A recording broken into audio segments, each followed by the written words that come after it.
Yuk jadi bagian dari dakwah kami. Dukung operasional dakwah dan sosial kami, raih pahala amal jariah yang terus mengalir sampai hari kiamat.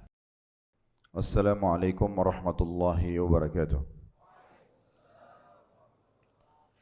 Alhamdulillah, dua susunan kata mulia yang akan selalu terucapkan dari lisan orang-orang yang menjaga kemuliaan, menjaga hubungan baik dengan Sang Pencipta Allah Subhanahu wa taala. Dua susunan kata yang akan diucapkan bagi orang yang tahu diri dan bersyukur kepada Tuhannya.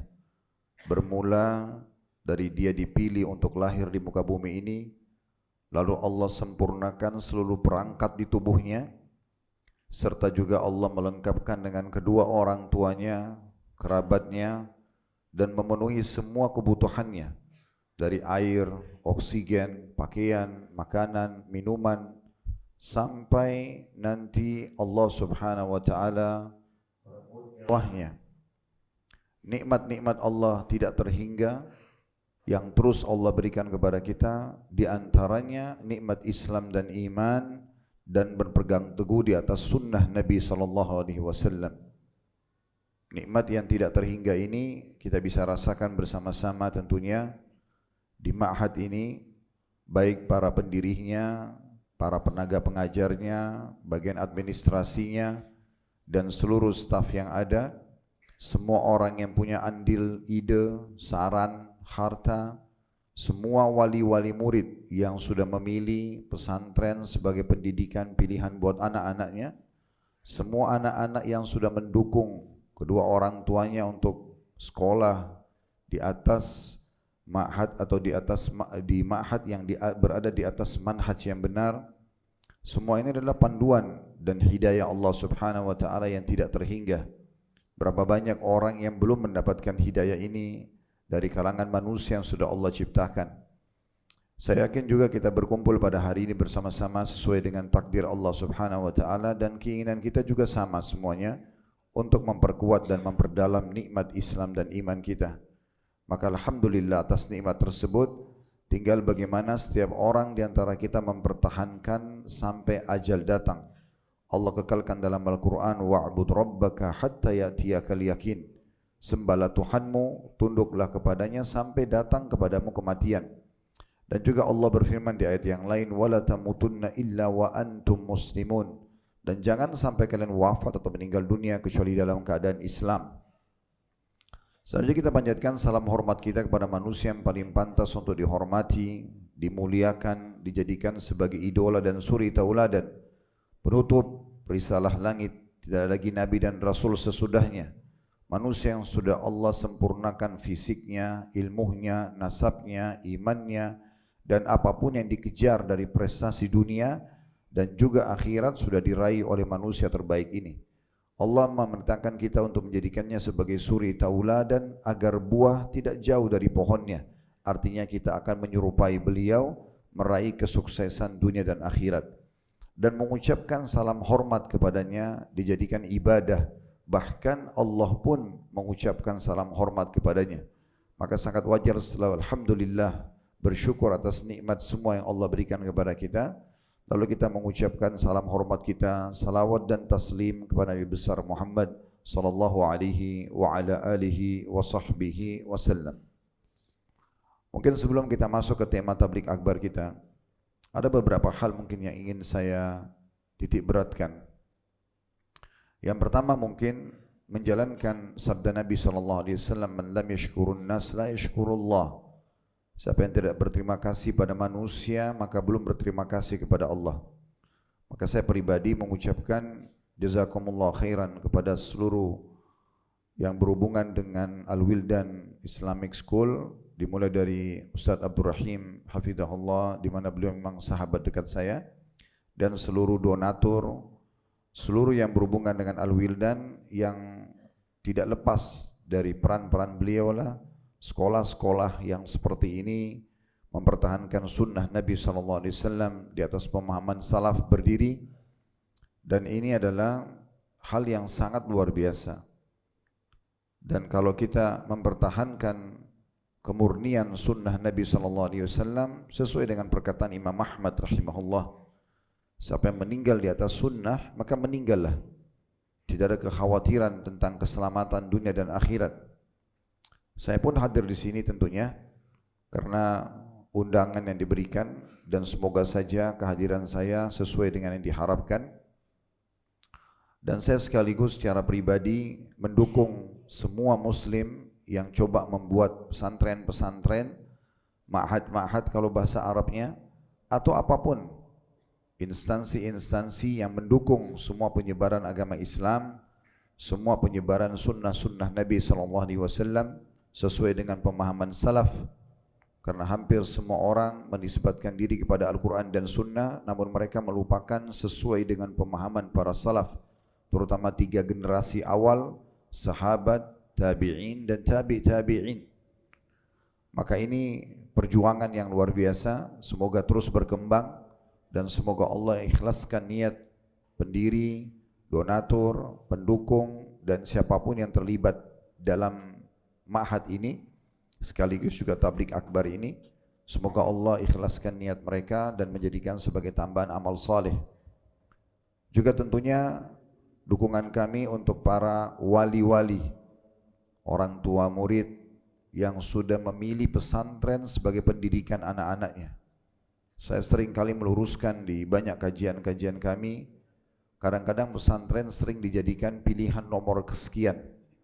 Bahkan tidak sedikit dari orang tua merusak citra pesantren dengan mengatakan, kalau kamu tidak mau dengar ibu atau ayah maka kamu akan dimasukkan di pesantren. Atau pesantren menjadi ancaman-ancaman atau momok yang menakutkan bagi anak-anak. Seakan-akan kalau nakal, seakan-akan kalau tidak mau dengar baru ke pesantren. Atau misalnya nanti kalau tidak lulus di lembaga-lembaga yang dianggap baik, ya, maka barulah ke pesantren. Padahal sebenarnya pesantren itu sebagaimana seluruh wali-wali yang ada di sini dan juga anak-anak, para siswa, para santri, dan tentu juga kemudian ada santriwati di ma'had yang lain, kalaupun sempat hadir di sini juga sama, kita bisa rasakan bagaimana manfaatnya ma'had-ma'had seperti ini. Salat 5 waktu terjaga, selalu terdengar tilawah-tilawah Al-Quran, diingatkan tentang zikrullah, semua program tertata dengan rapi. Semua program sesuai dengan panduan agama Allah Subhanahu wa taala Islam. Maka ini adalah hal yang sangat positif. Jangan pernah berpikir pesantren di nomor 2 kan atau nomor 3 kan atau bahkan nomor yang kesekian. Tapi jadikan dia skala prioritas.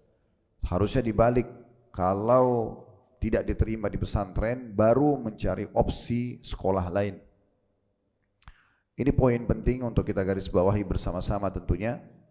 Saya berterima kasih kepada para pengundang dan juga pendiri ma'had, sekaligus juga mendukung semua orang tua wali murid dan semua santri yang memang memilih ma'had-ma'had atau pesantren sebagai lembaga pendidikan. Terlebih lagi dengan bangunan yang sebagus ini, ma'had yang tertata dengan rapi secara manajemen, kemudian semua fasilitas olahraga juga disiapkan, dan apapun itu yang mungkin di sekolah-sekolah umum pun belum tentu sama dengan itu. Ini mungkin poin yang pertama. Poin yang kedua, saya duduk di sini bukan karena saya lebih faham daripada saudara-saudara sekalian dan ananda sekalian. Kita sama-sama duduk untuk mendalami ilmu agama, menjalankan firman Allah Subhanahu wa taala, fadzakir fa inna dzikra tanfa'ul mu'minin. Saling memberikan peringatan karena peringatan sangat bermanfaat buat orang-orang yang beriman. Dan juga bagaimana Nabi SAW bersabda dalam hadis yang masyhur, ad-dinun nasiha, agama ini isinya semuanya nasihat. Memang harus saling mengingatkan. Begitu juga para sahabat, mereka tidak bertemu di momentum selepas sholat 5 waktu atau bertemu berpapasan di jalan saja, kecuali mereka saling mengucapkan ta'al nu'minu sa'ah, ayo kita menambah iman kita walaupun sesaat. Walaupun di antara mereka hanya saling mengingatkan surah Al-Asr saja. Bismillahirrahmanirrahim, wal 'asr. Demi waktu kalian yang sangat terbatas di dunia. Nanti akan datang ajal, akan ada pertanggungjawaban di hadapan Allah Subhanahu wa taala di hari kiamat, akan ada balasan kekal di kenikmatan abadi surga bagi yang patuh dan akan dihukum di neraka, bahkan bisa kekal bagi orang-orang kafir dan para pembangkang dari kaum munafikin dan musyrik di api neraka. Lalu Allah mengatakan innal insana lafi khusr. Semua manusia, dan kita tahu tentunya sudah belajar bahasa Arab, inna, anna, lakinna dan semua ini dikenal dengan inna wa akhwatu. Itu adalah harfut ta'kid, huruf yang digunakan untuk memastikan informasi yang datang sesudahnya penting sekali dan penekanan tentang kedudukannya. Allah mengatakan innal insana lafi khusr. Pasti manusia-manusia itu dalam keadaan rugi, tidak ada keraguan dalam masalah itu. Lalu Allah kecualikan illa alladziina aamanu wa 'amilus shalihat, kecuali orang yang sibuk selama hidup di dunia mengisi detik-detik hidupnya dengan iman dan amal saleh, wa tawassaw bil haqq wa tawassaw bis sabr, saling mewasiatkan kebenaran ini, saling mewasiatkan juga agar bersabar di atas kebenaran ini sampai ajal datang. Walaupun hanya membacakan 3 ayat surah Al-Asr ini, tapi mereka selalu saling mengingatkan walaupun hanya berpapasan di jalan. Ini menandakan memang pentingnya kita duduk dan saling mengingatkan. Jadi saya di sini bukan karena lebih tahu, tapi karena menjawab undangan saudara kita muslim, dan itu wajib untuk dijawab selama kita punya kemampuan. Dan juga diminta untuk memberikan nasihat. Dalam hadis idza sansahaka fansah lahu. Kalau seandainya saudara meminta nasihat, maka berikan nasihat kepadanya. Tujuannya tentunya untuk berbagi dan menambah iman kita. Jadi tolong jangan difahami karena saya lebih faham, tidak. Tapi kita sama-sama belajar, dan saya mengajak yang terakhir untuk mengikhlaskan niat kita. Mulai dari diri saya dulu dan semua saudara yang hadir, mungkin tidak bisa disebutkan satu persatu, karena Nabi SAW bersabda, Inna Allaha la yakbalu amalan illa makana khalisan diwajhi. Allah tidak akan pernah menerima amal, tidak akan ada balasannya, tidak ada manfaatnya kecuali yang ikhlas karenanya.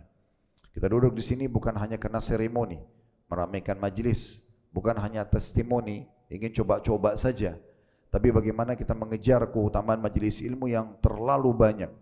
Ibnu Qayyim rahimahullah menyebutkan lebih dari 100 keutamaan majlis ilmu, penuntut ilmu dan pengajar ilmu itu sendiri. Bahkan ada statement yang menarik dari beliau, kalau seandainya hanya mendapatkan saja hadirnya para malaikat dan disebut-sebutnya nama orang yang dalam majlis ilmu itu di hadapan, dari sisi Allah SWT, di hadapan Allah kepada para malaikat, maka sudah cukup mewakili seluruh keutamaan. Pernah Profesor Dr. Sulaiman Rahili hafizahullah mengulang-ulangi keutamaan majlis ilmu, walaupun yang hadir itu adalah dai-dai yang sudah sepuh, mungkin sudah lama terjun di medan dakwah, tapi beliau tetap mengingatkan tentang masalah keutamaan majlis ilmu karena mulianya.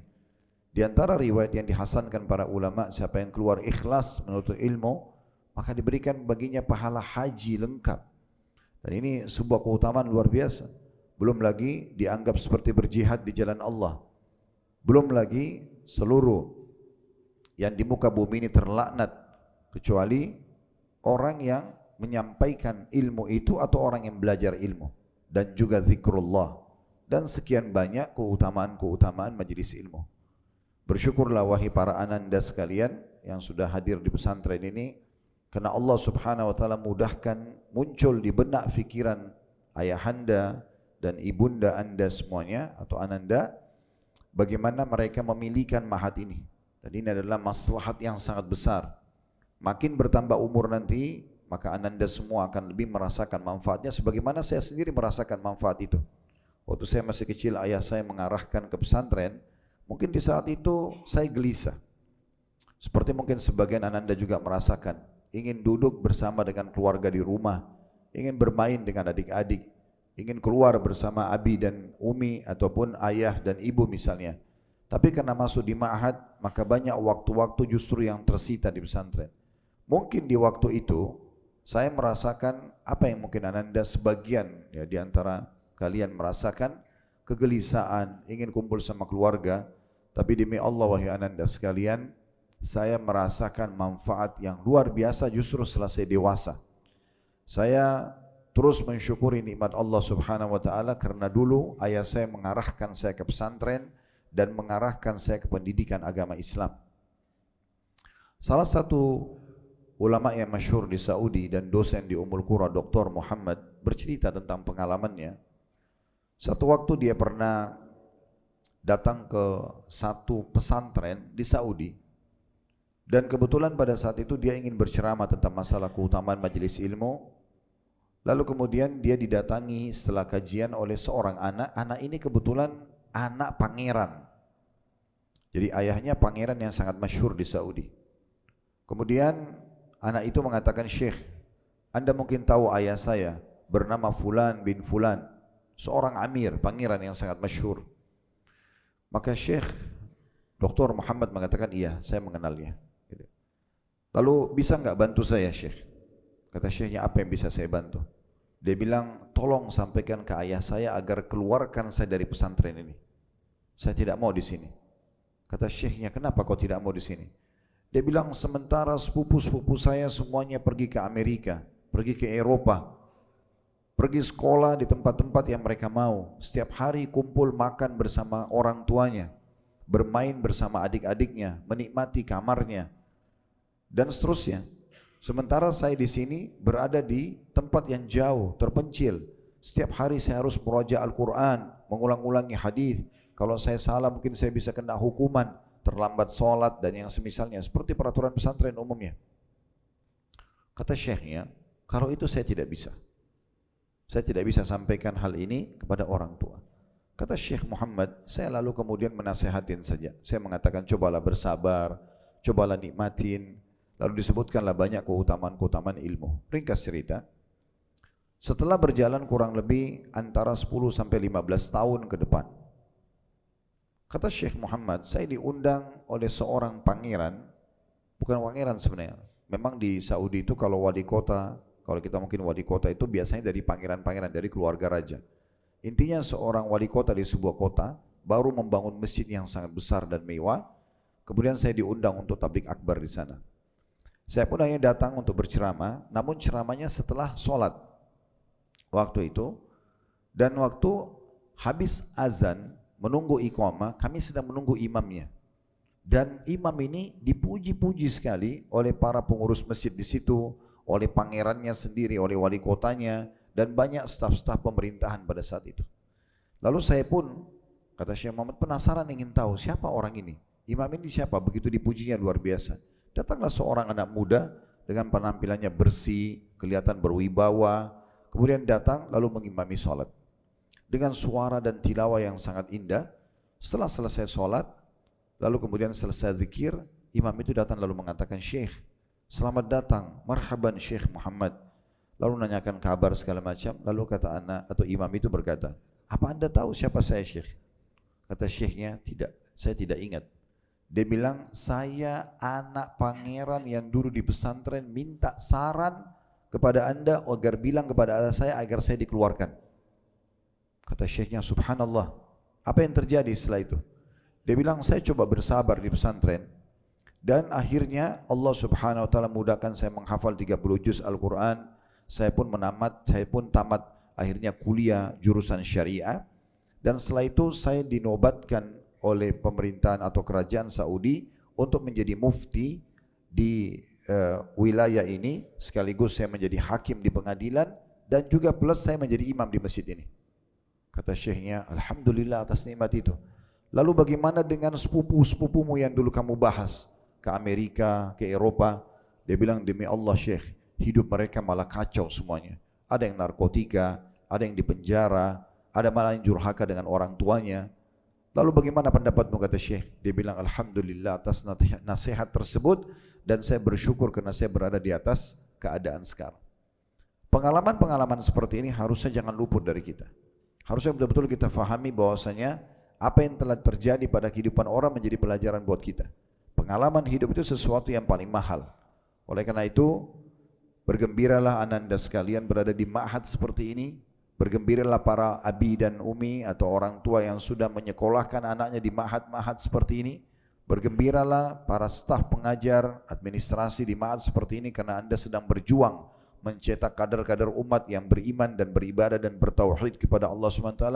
Bergembiralah para pendiri, donatur, pendukung ide, pewakaf tanah atau yang semisalnya, karena ini adalah amal jariah terbesar dalam hidup kita.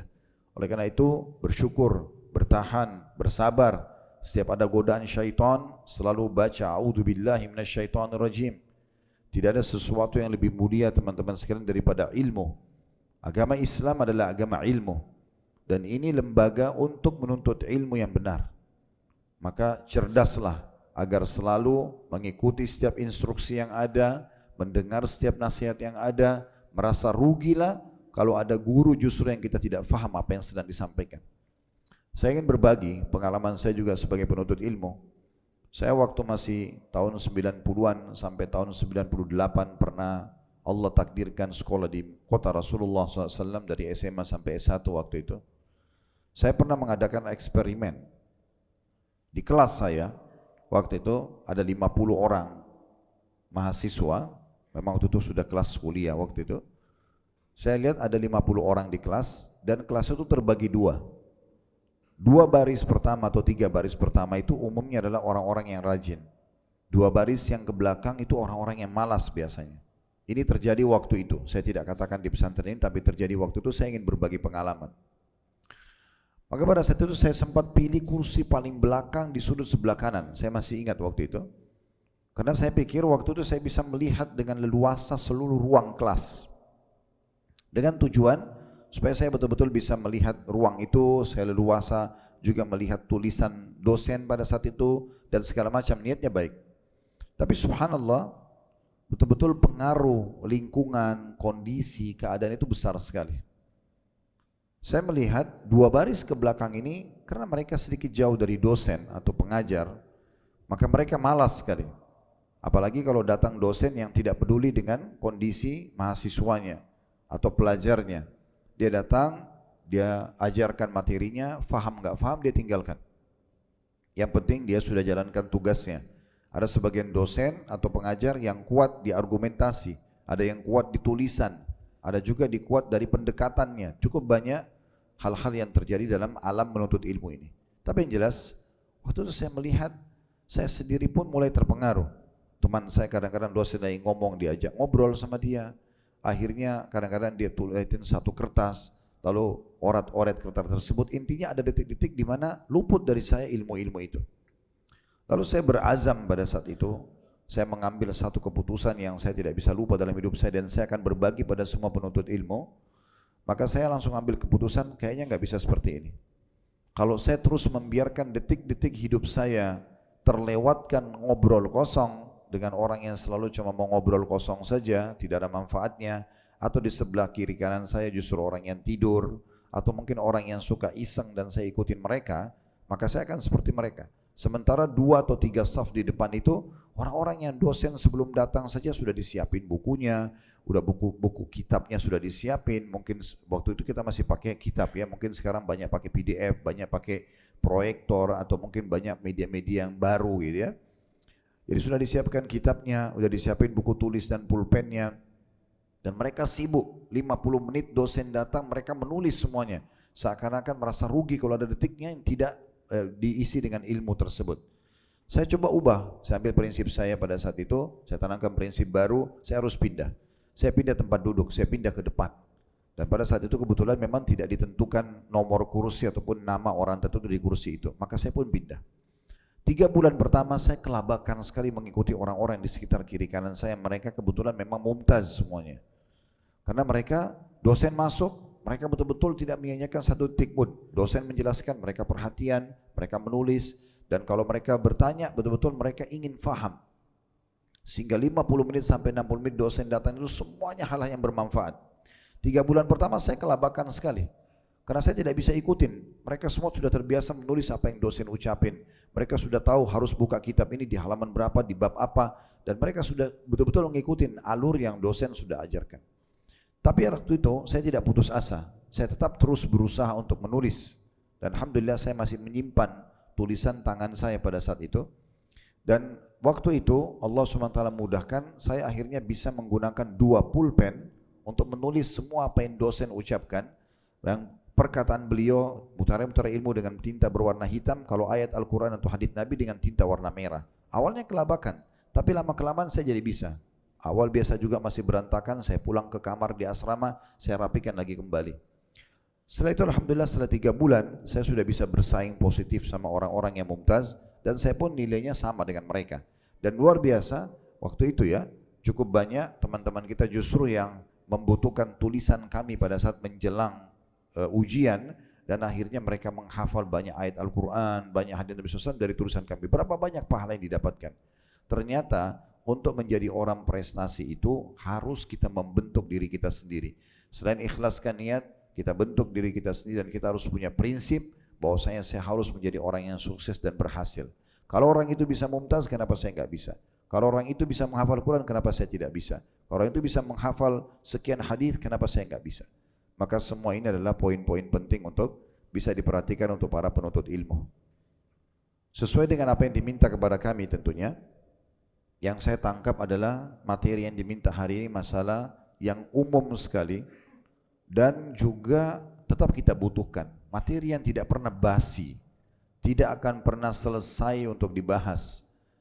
Setiap kali terulang selalu membakar semangat kita kembali dan kembali pintu-pintu surga terbuka. Itu adalah masalah birrul walidain, bakti kepada kedua orang tua. Poin ini adalah poin yang tidak kalah penting, baik kepada kita yang sudah dewasa, pada para teman-teman di sini yang menjadi pendiri, staf ma'had ini, ataupun para orang tua, wali, murid. Tetap kita membutuhkan ini untuk orang tua kita, baik yang sudah meninggal ataupun masih hidup, agar kita bisa tetap meraih surga melalui mereka. Begitu juga anak yang tentunya masih punya orang tua yang membawa mereka ke ma'had ini, peluang besar sekali untuk meraih ridha Allah Subhanahu wa taala, surga Allah Subhanahu wa taala, rezeki yang melimpah di dunia dan surga yang dengan derajat tinggi di akhirat sana hanya dengan poin ini, masalah birrul walidain, bakti kepada kedua orang tua. Poin ini sebenarnya adalah poin yang tidak asing buat kita. Saya yakin juga dibahas selalu sekali ya, dibahas mungkin poin ini.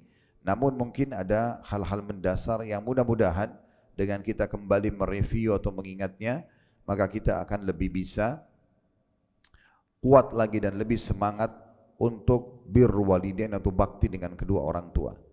Sebelum kita masuk ke dalil-dalil, dan insya Allah nanti coba ditampilkan di layar kalau bisa connect materi PowerPoint kita. Apa sebabnya atau kenapa kita harus birrul walidain? Kenapa kita harus bakti dengan kedua orang tua kita? Kalau alasannya karena orang tua kita misalnya mengurus kita dari kecil, mereka betul-betul serius sekali dalam mengurus kita.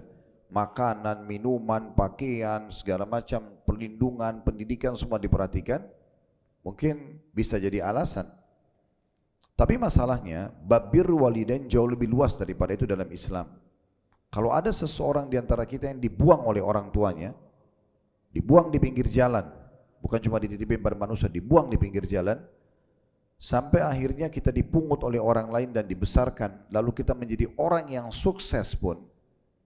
Lalu kemudian setelah kita sukses, ibu dan ayah kita yang tadinya membuang kita, anggap seorang ayah yang penjahat, pemabuk, narkotika, seorang ibu yang naudzubillah pelacur misalnya. Kemudian pada saat kita sudah dewasa, mereka datang lalu mengatakan, "Nak, saya kan ibumu, saya kan ayahmu." Tetap masalah birrul walidain itu tidak gugur. Mereka berdosa dengan membekalikan kita, tapi kita juga berdosa kalau kita tidak taat pada mereka. Dalam kondisi orang tua kita kafir pun tetap wajib bakti pada keduanya. Apalagi kalau dasarnya mereka adalah orang-orang yang baik, yang penuh dengan perhatian, tutur kata yang santun, ya selalu ajakan-ajakan positif, memenuhi kebutuhan kita, maka itu sudah tidak bisa lagi terbantahkan. Karena kalau orang yang membuang saja kita, orang yang kafir beda keyakinan saja, penyembah berhala, ya, atau penyembah bintang-bintang pun tetap wajib kita berbakti pada mereka. Maka berarti poin ini tidak kalah penting. Terlebih lagi di masa hidupnya kita bisa banyak meraih kesempatan pahala, di akhirat nanti, kalaupun mereka sudah meninggal, kalaupun bukan di akhirat, tapi kalau mereka sudah meninggal pun masih bisa kita mengejar pahala dengan berbuat baik pada mereka tentunya. Di antaranya kita bersedekah buat orang tua yang sudah meninggal, kita mendoakan untuk orang tua, kita juga menyebarkan nasihat-nasihat dan kebaikan-kebaikan dari keduanya, kita menyambung hubungan silaturahim dengan kerabat-kerabatnya, misalnya saudara-saudara ayah yang dikenal dengan am dalam bahasa Arab, dan juga kita menyambung hubungan dengan khalah ya, dalam bahasa Arab yaitu saudarinya ibu, karena ini mereka posisinya pengganti kedua orang tua kita, ataupun kita menyambung hubungan dengan teman-temannya. Ya, dengan teman-temannya siapapun itu walaupun orang non muslim, tetap kalau kita menyambung hubungan dengannya maka sama. Bahkan Abdullah bin Umar radhiyallahu anhu pernah jalan menuju ke Mekah, lalu menemukan ada seorang Arab Badui sedang jalan, kelihatan sekali orang Arab Badui dengan penampilan padang pasirnya. Maka tiba-tiba Abdullah bin Umar turun lalu memberikan kepada dia seekor keledai dan juga memberikan kepadanya jubah yang bagus. Lalu orang-orang di sekitarnya bertanya, wahai Abdullah Ibnu Umar, kenapa anda memuliakan orang Arab Badui ini sementara dia terlihat lebih muda dari anda? Maka apa kata Abdullah? Sesungguhnya ayahnya orang ini dulu adalah sahabatnya ayahku Umar. Sampai pada tingkat itu mereka mengejar bakti pada orang tuanya yang sudah meninggal kepada anak teman ayahnya. Jadi pintunya sangat luas sekali, pintunya sangat luas. Dan kalau kita mau bertanya kira-kira amal soleh apa setelah beriman kepada Allah Subhanahu wa taala yang paling mulia, kita akan katakan birrul walidain. Oleh karena itu teman-teman sekalian, jangan disia-siakan. Orang tua kita pun sudah tua, ya, meninggal dunia pun tetap kita masih bisa meraih keutamaan. Ada sebuah kejadian nyata di Saudi. Terjadi satu kejadian di pengadilan yang membuat satu pengadilan itu meneteskan air mata. Hakimnya bercerita, saya lihat sendiri cuplikannya, bahwasanya ada orang datang ke pengadilan itu, seorang ibu kurang lebih umurnya sekitar 90 tahun, sudah sangat tua dan ditopang oleh dua laki-laki. Laki-laki ini pun sudah sangat tua, antara 60 sampai 70 umurnya. Lalu hakim pun bingung, ada masalah apa dengan tiga orang ini. Setelah hakim itu coba menengahi orang-orang ini dan menanyakan ada masalah apa, ternyata yang terjadi adalah laki-laki yang sekitar 60-70 tahun ini adik kakak. Mereka berdua memperebutkan hak asuh ibunya. Memperebutkan hak asuh ibu. Sebenarnya selama ini mereka sama-sama bakti pada ibunya. Tapi yang terjadi, si kakak ini selama ini mengurus ibunya dari masih muda ibunya, ya, setelah ayah mereka meninggal, tinggal di rumahnya, dimuliakan di satu kamar yang mulia, dimuliakan intinya, makannya, pakainya, segala macam. Dan si adik selalu datang untuk menjenguk saja, dan adiknya ini kebetulan seorang tentara yang baru saja pensiun. Selama ini yang membiayai adalah si adik yang tentara ini. Selalu mengirim uang untuk kakaknya, untuk ibunya, dan kakaknya mengelola dengan amanah. Setelah si adik ini pensiun, maka dia minta pada kakaknya, tolong ibu kita mulai hari ini pindah ke rumah saya. Saya juga ingin berbakti kepada ibu sebagaimana kakak berbakti. Saya juga ingin supaya dia pindah ke rumah saya juga ingin berikan kamar yang istimewa, saya ingin memberikan segala macam hal.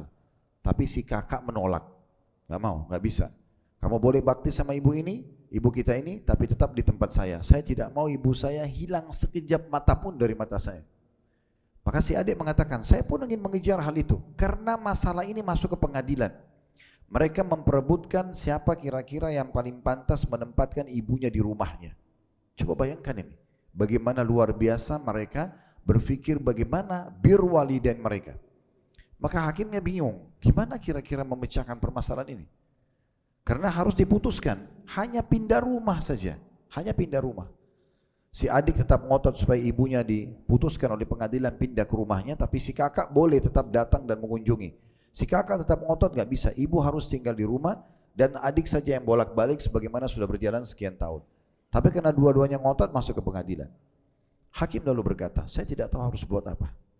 Lalu saya tanya kepada sang ibu yang sudah 90 tahun, bagaimana menurut anda? Dia bilang, saya juga tidak tahu hakim. Pada saat anak saya ini berpikir tentang masalah itu, si kakak ini seperti ya kelopak mata saya yang kanan, si adik ini seperti kelopak mata kiri. Saya nggak tahu harus pilih yang mana. Saya pun sudah memberikan, coba meredah tapi mereka tidak mau. Mereka harus ngotot, harus saya pindah ke rumah mereka. Apa yang harus saya lakukan? Maka pada saat itu, setelah mempelajari semua argumentasi yang disampaikan, ternyata selama ini karena si adik yang biayai dan segala macam gitu ya. Maka dan sudah sekian tahun si ibu ini tinggal di rumah si kakak, maka hakim mengambil keputusan mengatakan kalau gitu mulai sekarang saya putuskan ibu ini pindah ke rumah si adik. Toh juga supaya adil, sudah sekian tahun tinggal di rumah si kakak, maka si adik ini sudah boleh atau berhak untuk itu. Toh kakak juga bisa bolak-balik. Di saat itu si kakaknya menangis terisak-isak seperti anak kecil di umur 70 tahun. Menangis terisak-isak lalu mengatakan, saya hanya menerima keputusan ini sebagai bentuk taat kepada pemerintah dan saya hanya kasih syarat adik saya. Kalau dia mau pindahkan ibu saya ke rumah dia, dia harus melayani yang sama atau lebih baik daripada itu. Begitu perselisihan yang terjadi di anak-anak yang coba bakti dengan kedua orang tuanya. Terlalu banyak dalil berhubungan dengan masalah ini akan kita coba lihat nanti, dan bagaimana juga contoh-contoh perkataan salaf berhubungan dengan masalah ini. Tapi intinya saya katakan tadi, materi ini tidak akan pernah basi, selalu dibutuhkan karena bakti pada orang tua kita bisa raih semasa hidup mereka, dan ini lebih besar keutamaannya dan juga pada saat sudah meninggal. Kembali kita ingatkan surah An-Nisa, surah nomor 4 ayat 36, di mana Allah Azza wa Jalla berfirman dan kekal ditilawakan oleh orang-orang beriman, wa'budullaha wa la tusyriku bihi syai'a wa bil walidaini ihsana wa bidzil qurba wal yatama wal masakin wal jari dzil qurba wal jari junub wal jaril junubi was sahibi bil jambi wa ibnis sabil wa ma malakat aymanukum innallaha la yuhibbu man kana mukhtalan fakhura. Allah mengatakan, dan sembahlah Allah dan jangan kamu mempersekutukannya dengan sesuatu apapun. Ini pondasi dasar agama kita. La ilaha illallah, la ma'buda bihaqqin illallah. Tidak ada Tuhan, pencipta, pemilik, penguasa, terjangkau atau tidak terjangkau oleh mata kita di alam semesta ini. Ya, tidak ada penciptanya, tidak ada pemiliknya kecuali Allah Subhanahu wa taala, dan tidak boleh kita sekutukan Allah dengan sesuatu apapun. Ini adalah pondasi dasar. Ya, dan kita tahu orang kalau meninggal dalam keadaan musyrik, menyekutukan Allah, Allah kekalkan dua ayat dalam Al-Quran, innallaha la yaghfiru an yushraka bih. Allah tidak akan mengampuni orang yang meninggal dalam keadaan syirik. Wa yaghfiru ma duna dzalika liman yasha. Dan Allah masih maafkan selain daripada itu. Tapi uniknya, setelah syirik ini, setelah tauhid dan tidak syirik ini, Allah Subhanahu wa taala langsung mendatangkan kedudukan kedua orang tua, dan berbuat baiklah semaksimal engkau mampu kepada kedua orang tuamu, karib kerabat, anak-anak yatim, orang-orang miskin, tetangga dekat dan tetangga jauh, teman sejawat, dan ibnu sabil, orang terputus jalan, dan juga hamba sahaya yang kamu miliki. Sungguh Allah tidak menyukai orang-orang yang sombong dan membanggakan diri. Mulai sombong membanggakan diri dari tidak mau mentauhidkan Allah, sombong dan berbangga diri tidak mau memuliakan dan menghormati orang tuanya, sombong dan juga membanggakan diri tidak mau kenal kerabatnya setelah dia sukses secara duniawi, sombong dan juga membanggakan diri tidak mau lagi memikirkan tentang orang-orang miskin, anak yatim, tetangga-tetangga dekat, ibnu sabil, hamba sahaya yang sudah disebutkan secara urutan dalam ayat ini tentunya. Yang kedua, ini yang ayat paling masyhur tentang masalah birrul walidain adalah surah Al-Isra, surah nomor 17 ayat 23 sampai 24. Wa qadha rabbuka alla ta'budu illa iyyahu wa bil walidaini ihsana imma yablughanna 'indaka al-kibara ahaduhuma aw kilahuma fala taqul lahumu uffin wa la tanharhuma wa qul lahumu qawlan karima. Ayat 23-nya. Ini rincian yang sangat detail tentang bagaimana kita bermuamalah dengan kedua orang tua kita. Allah mengatakan, dan Tuhanmu telah memerintahkan, telah mewajibkan agar kamu jangan menyembah selain Dia. Tidak perlu lagi menyembah pohon, bintang-bintang, dewa-dewa, tidak ada lagi semua itu. Hanya bergantung kepada Tuhan satu Allah. Dan hendaklah kamu berbuat baik semaksimal kamu mampu kepada ibu bapakmu. Ya, di sini terjemahan kalau letterletnya, dan berbuat baiklah kepada ibu bapakmu dengan sebaik-baiknya. Maknanya maksimalkan. Ya, biarkan mereka yang ngomong duluan baru kita ngomong. Jangan diputus kalau sedang ngomong. Biarkan mereka menatap kita, tidak harus kita menatap dia. Dahulukan langkahnya. Ya, dan segala macam hal yang bisa kita dahulukan dan kita berbuat baik. Ya, Nanti akan kita jelaskan mutiara-mutiara salaf di akhir materi kita tentang masalah bagaimana mereka bermuamalah dan berbakti pada orang tuanya. Jika salah seorang dari keduanya, ibu dan ayah, atau kedua-duanya, bisa saya salah satunya meninggal atau dua-duanya masih hidup, sampai berumur lanjut dalam pemeliharaanmu atau jangkauanmu, mereka sudah tua dan kita mampu menjangkau mereka, kita tahu tempatnya, ya. Maka sekali-kali jangan kamu mengatakan kepada keduanya kalimat uf atau ibu ini, ayah ini. Ini nggak boleh sama sekali. Ulama tafsir mengatakan kalau orang yang sudah lanjut usia saja biasanya sedikit rewel, ya, tidak boleh kita mengatakan kalimat maka lebih pantas kalau dia masih muda. Ya. Apalagi memang dasarnya waktu masih muda mereka baik sekali. Apa yang ananda minta, apa yang kita sebagai anak minta selalu diiyakan. Ya, kalaupun mereka melarang pasti mereka punya pertimbangan-pertimbangan tertentu. Maka lebih pantas untuk kita tidak mengatakan kalimat ya, ibu ini, ayah ini. Di poin ini saya ingin berbagi untuk kepada orang tua.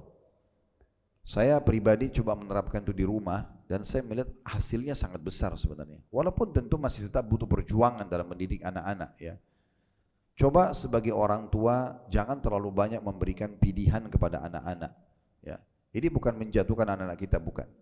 Tetapi kalau misalnya seorang ibu berkata pada anaknya, nak pengen makan apa? Lalu anak itu misalnya mengatakan, saya mau ayam goreng ibu, misal. Lalu ibunya mengatakan, baik insya Allah besok ibu buatin ya. Ternyata besok sang ibu lupa membuat ayam goreng itu. Anak pasti akan bertanya, ibu, Umi mana ayam goreng saya? Kalau ibunya mengatakan, ibu lupa nak. Maka bisa saja keluar kata-kata, ibu ini. Ini awal mulanya. Walaupun sebenarnya anak tidak niat durhaka. Allah subhanahu wa ta'ala mendatangkan hal yang paling sederhana seperti ini. Kalau begini saja nggak boleh, apalagi yang lebih besar daripada itu. Maka tidak usah kasih pilihan. Sering kali kita temukan ada orang tua, dia mau memilihkan sekolah buat anaknya, sekolah A, B, C. Suami istri ini sudah sangat tahu tentang masalah biaya, kurikulum, ya, kemudian kualitas dan segala macam hal yang berhubungan dengan lembaga pendidikan tersebut. Setelah mereka punya pertimbangan suami istri, ternyata dari A, B, C lebih pantas kita masukkan anak kita di A. Misal mau masuk ke sekolah SD, lalu tiba-tiba si ayah dan ibu ini menanyakan kepada anaknya yang baru 7 tahun atau 8 tahun, nak kamu pilih yang mana? Anak ini belum sempurna akalnya, belum tahu tentang jarak, biaya, kurikulum, kualitas dan segala macam hal.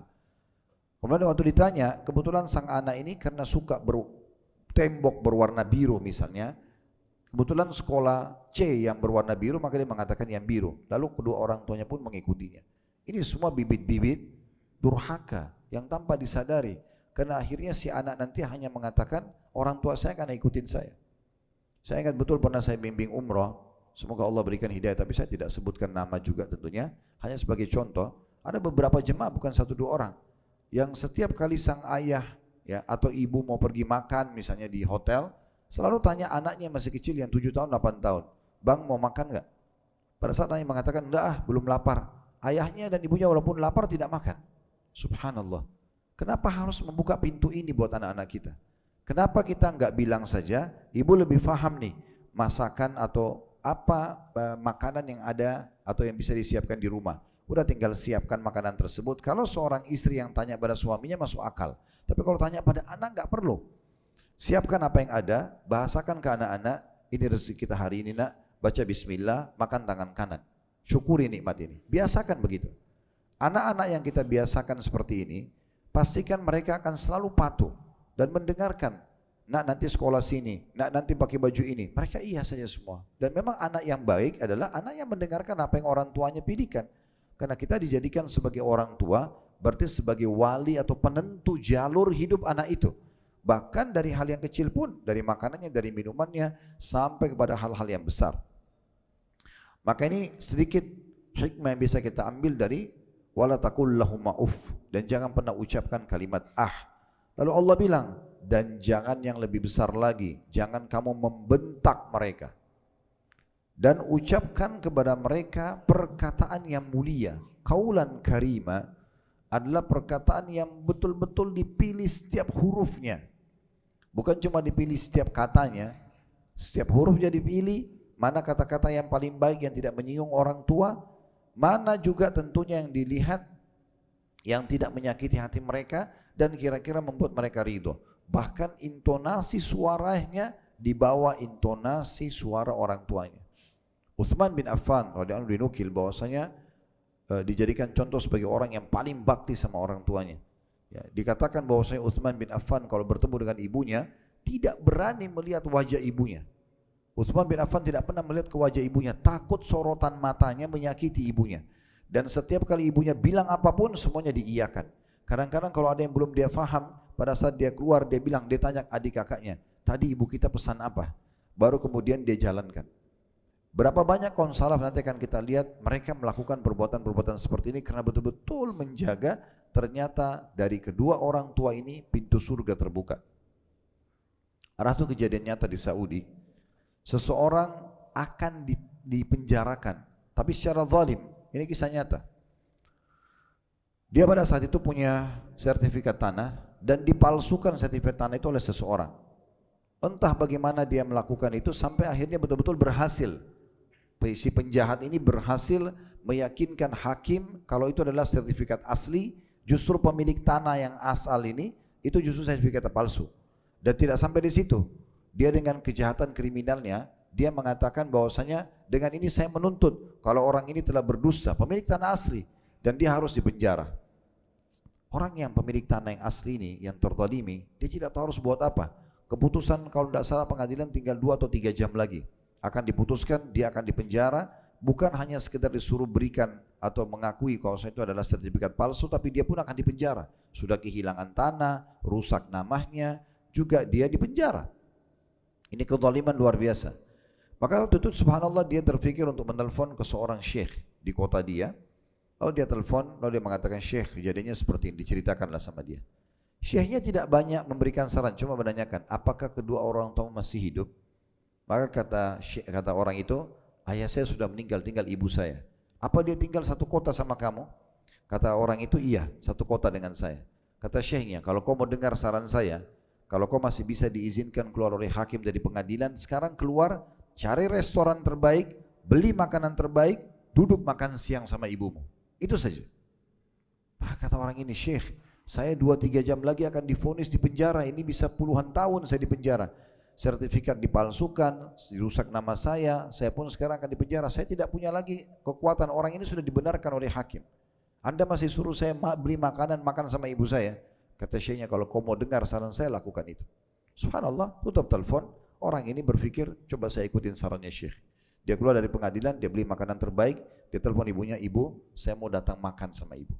Ibunya sambut dengan gembira sekali karena dia sudah pisah rumah sama ibunya. Orang ini sudah dewasa, sudah menikah.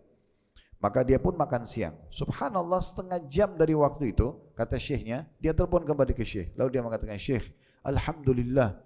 Kata syekhnya, kenapa? Dia bilang, saya ditelepon oleh pengadilan, ternyata Allah subhanahu wa ta'ala sudah mudahkan orang yang tadi memalsukan data itu dituntut oleh orang lain dan terbukti dia sudah berapa kali melakukan kriminal tersebut.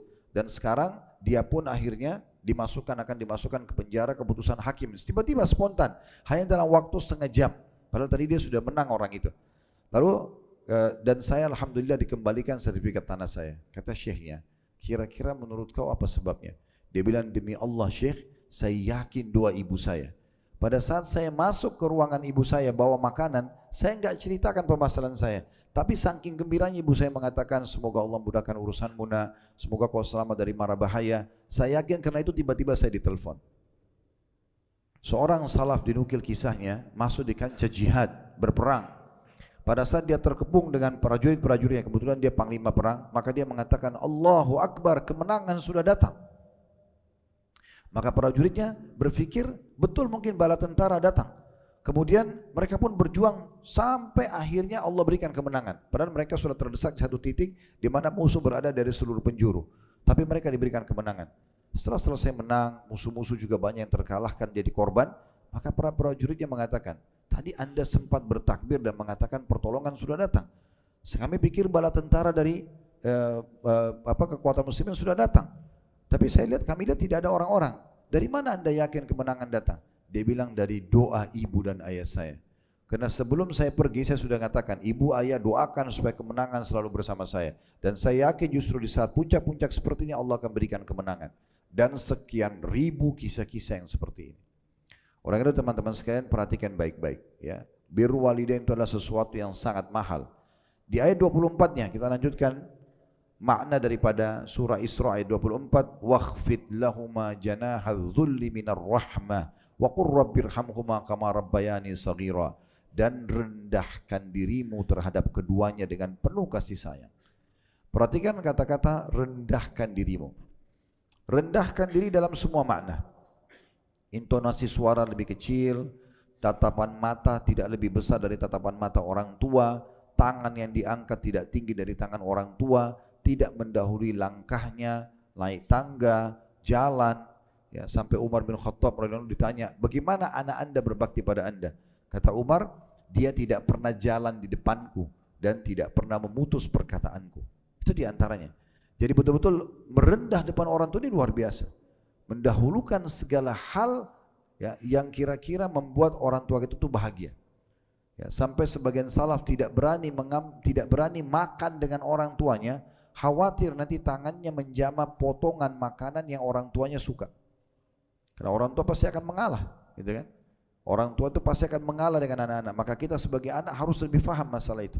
Makanya dalam riwayat Bukhari pernah ada seorang wanita datang mengemis kepada Aisyah radhiyallahu anha dan membawa dua anak perempuannya.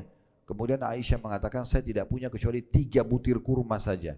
Maka saya pun memberikan kepada ibu itu, lalu ibu itu memegang satu dan satu-satunya lagi diberikan kiri kanan kepada anak-anaknya masih kecil. Sambil ngobrol dengan Ummul Mukminin Aisyah radhiyallahu anha, ibu ini tiba-tiba karena lagi ngobrol dia tidak sempat makan kurma padahal dalam kondisi lapar. Kedua anaknya sudah menghabiskan kurmanya lalu minta kurma sang ibu.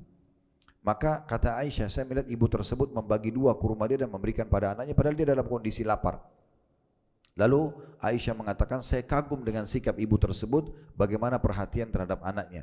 Setelah itu, kata Aisyah, saya pun melaporkan kepada atau menceritakan kepada Nabi SAW. Kata Nabi SAW, perbuatan ibu itu kepada anaknya membuatnya masuk ke dalam surga. Memang orang tua kita pasti akan dahulukan kita. Tapi bagaimana kita meraih peluang itu? Saya dulu subhanallah waktu ayah saya masih hidup. Kalau ibu meninggal memang saya masih kecil sekali. Saya lahir tahun 1975, ibu saya meninggal 1979. Saya masih 4 tahun sudah meninggal ibu. Tapi ayah saya meninggal kemarin untuk corona. Saya sempat bahasakan ke beliau. Saya panggil abah waktu itu. Saya mengatakan, abah tolong berikan kesempatan saya untuk berbakti. Apa yang kira-kira yang bisa? Saya tahu abah mampu. Beliau kalau seorang kontraktor di Makassar punya kemampuan secara finansial, fisiknya masya Allah sehat, segala macam gak ada yang kurang. Tapi saya minta supaya saya diberikan kesempatan. Apa saja yang saya bisa. Dan alhamdulillah beliau faham masalah itu. Alangkah baiknya setiap anak bisa faham masalah ini. Dia coba meraih kesempatan, menyiapkan sendalnya, menyiapkan mungkin kalau kita sekarang kebutuhan bulanan, ya mungkin sampo, sabun, mereka mampu beli tapi kita bisa siapkan. Atau apa sajalah yang kira-kira kita bisa dahulukan di meja makan sebelum orang tua duduk, jangan kita duduk duluan, biarin mereka duduk dulu. Sebelum mereka ambil makanan, jangan kita ambil, dan seterusnya lah. Ya, bagaimana kita menjaga sikap-sikap ini, semua masuk dalam masalah rendahkan dirimu terhadap keduanya. Plus dengan penuh kasih sayang. Tidak ada sama sekali rasa penyesalan. Dan ucapkan, ya wahai Tuhanku, sayangilah mereka keduanya sebagaimana mereka berdua telah mendidik aku pada waktu kecil. Ya. Kemudian kita juga tahu firman Allah SWT dalam surah Luqman, surah nomor 31 ayat 14, wa wassaynal insana biwalidayhi hamalathu ummuhu wahnan ala wahnin wa fisalu fi amaini an ishkur li wa liwalidayka ilayyal masir. Dan kami perintahkan, mana perintahkan, kami wajibkan kepada manusia berbuat baik kepada kedua orang tuanya. Ibunya telah mengandungnya dalam keadaan lemah yang bertambah dan menyapinya dalam 2 tahun, menyusui dan merawatnya. Bersyukurlah kepadaku, kata Allah, dan juga bersyukur kepada kedua orang tuamu. Hanya kepadakulah kembalimu. Allah Subhanahu wa taala memudahkan kita dengan poin ini agar kita bisa meraih surganya justru hanya karena melalui kedua orang tua kita. Ya. Sampai seorang salaf pernah menangis luar biasa ya pada saat ibunya atau ayahnya meninggal, salah satunya gitu. Ya. Kemudian dia menangis. Ya. Waktu ditanya, kenapa Anda menangis? Dia bilang, karena setengah pintu surga sudah tertutup bagiku. Kalau dua orang masih hidup ibu ayah, dua-duanya masih terbuka pintu surga. Saya buat baik sama ini, buat baik sama ini. Bakti sama ini, bakti sama ini. Taat sama ini, taat sama ini. Tapi sekarang kalau satu meninggal, berarti sisa satu. Lalu kemudian berjalan waktu meninggal lagi salah satu dari orang tuanya. Beliau makin sedih. Ditanya, bagaimana? Kenapa Anda sedih? Anda seorang alim, Anda seorang ahli ibadah terkenal, ilmunya luas. Dia bilang, kedua pintu surga sudah tertutup bagiku. Karena baktinya sama orang tua itu mudah sekali membawa orang masuk ke dalam surga. Kita tahu hadis Nabi SAW yang disebutkan oleh Imam Bukhari dalam kitab Adab Mufradnya dan disahihkan oleh para ulama hadis. Ridho Allah itu ada pada ridho kedua orang tua. Ridho Allah berarti Allah mau dan siap untuk memberikan dan memenuhi semua kebutuhan kita, ya, dengan cara kita mencari ridho orang tua kita. Ridho orang tua kita. Dan terlalu banyak hadis berhubungan dengan masalah ini, diantaranya adalah sabda Nabi SAW, berbaktilah kalian kepada kedua orang tua kalian, maka Allah akan mengaruniakan kalian anak-anak yang berbakti pada kalian. Jagalah kesucian kemaluan kalian, maka Allah akan menjaga kesucian kemaluan pasangan kalian. Khusus hadis yang kedua ini, yang baru kita bacakan, hadis yang di atasnya ini belum saya bacakan ya, kalau ada tampil di layar. Tapi hadis yang kedua yang disebutkan Tabarani dalam Mu'jam al-Awsat di nomor 1002, ini teman-teman sekalian adalah hadis yang luar biasa. Ternyata berbuat baik pada orang tua efeknya bukan hanya mendapatkan pahala, ridho Allah, ridho mereka juga misalnya meraih surga, tapi juga ada efek yang lain. Allah kasih juga kita anak yang berbakti dengan kita. Kalau sekarang kita baik sama orang tua kita, nanti Allah juga kasih anak baik sama kita. Kalau sekarang kita durhaka sama orang tua kita, nanti juga Allah kasih anak yang durhaka sama kita. Jadi efeknya sampai turun-temurun. Sampai turun-temurun. Ada seorang sahabat saya dari Syria, beliau dulu pernah jadi rektor di satu kampus di Makassar, kebetulan saya jadi wakil rektornya waktu itu. Tidak usah kita sebutkan ma'had dan juga nama atau kampus dan juga nama beliau. Intinya sebenarnya kami pernah sip-sipan di kampus. Kalau beliau keluar ada urusan kampus, maka saya jaga di kampus atau sebaliknya gitu. Dan kami sering diskusi banyak hal dan berbicara banyak hal gitu. Di antaranya pada saat kita berbicara tentang masalah bakti pada orang tua dan menjelaskan hadis ini gitu ya. Dia cerita sebuah kisah yang unik, bagi saya baru dengar waktu itu ya. Ini mungkin kisah sekitar 15 tahun yang lalu. Maka dia bilang begini, di Syria ada satu orang terkenal tetangga kami di Damaskus gitu. Terkenal sekali, dia sangat sayang sama anaknya. Sangat sayang sama anaknya. Anaknya itu selalu apa saja diminta dikasih sama dia. Terkenal sekali. Dan anaknya ini sudah mulai dewasa, sudah bujang gitu ya, sudah balik. Satu waktu dia bilang lagi jalan di pasar, di keramaian orang-orang di perkampungan di kota itu atau di RT itulah ya, atau di RW atau di kelurahan itu, lagi ramai sekali orang, tetangga-tetangga semuanya. Lalu kemudian sang anak ini bilang, ayah belikan saya itu, ditunjuk satu produk. Ayahnya mengatakan, ayah lupa bawa uang nak, nanti ayah pulang dulu ambil uang ya. Terjadi satu kejadian unik, sang anak ini tiba-tiba memukul ayahnya. Sampai ayahnya jatuh ke tanah gitu. Orang-orang satu pasar ini datang mau ngeroyokin si anak ini. Mau ngeroyokin sang anak ini. Karena kok bisa ada anak pukul ayahnya, itu gak masuk akal. Ayahnya juga tidak melawan gitu. Ya, ini agak unik terjadi. Lalu pada saat orang mau keroyokin anaknya, sang ayah masih mengatakan, jangan keroyokin anak saya. Akhirnya ada orang situ yang marah mengatakan, Anda sudah dipukul dan ini bab durhaka yang luar biasa pada ayah, pada orang tua. Anda masih melarang untuk memukulnya, kami harus menghukum anak ini. Maka sang ayah mengucapkan kata-kata berhubungan dengan hadis ini. Dia bilang apa? Saya tiba-tiba teringat, dulu waktu saya bujang seperti dia, saya pernah jalan sama ayah saya di pasar ini, saya pernah pukul ayah saya di tempat ini. Allah Azza wa Jalla berikan, datangkan hukuman yang sama kepada dia. Jadi kalau kita bakti pada orang tua kita sekarang, Allah kasih anak bakti sama kita, dan luar biasa bahagianya orang tua kalau punya anak yang bakti.